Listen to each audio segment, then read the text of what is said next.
Hi everyone. Today I'm going to be showing you how to embed fonts in your PowerPoint documents.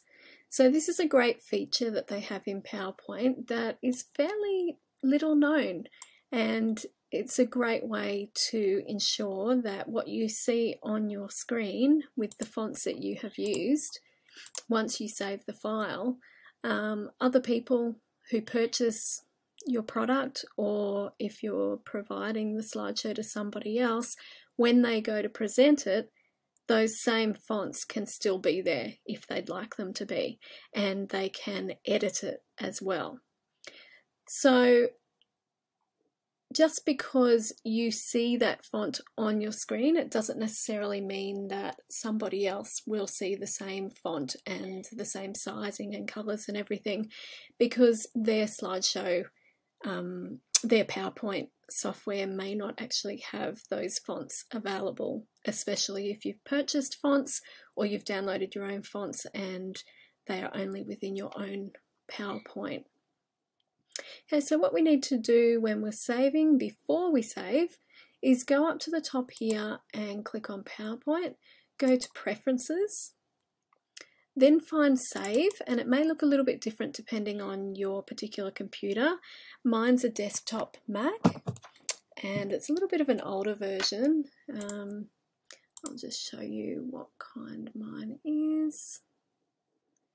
Okay, so this is on a Mac OS High Sierra, and the version there's 10.13.6. So if you've got a newer model, then it may not look the same as this, but you should still have the same options available. So I'll just show you that again.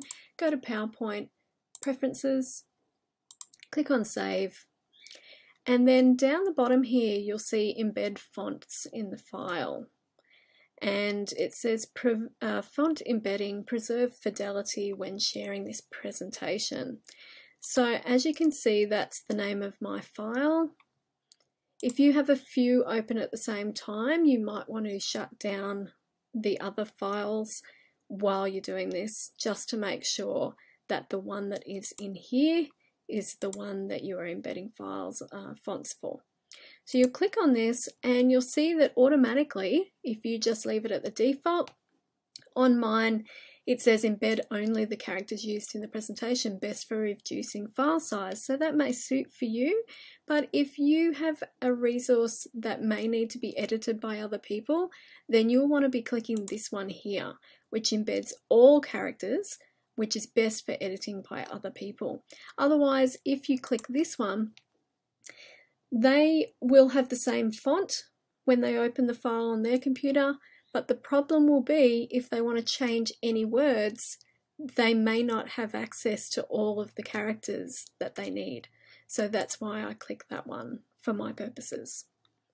Then you just close that and you should be good to go. So then you save it in the normal way that you save it. Thanks for listening. I hope this helped.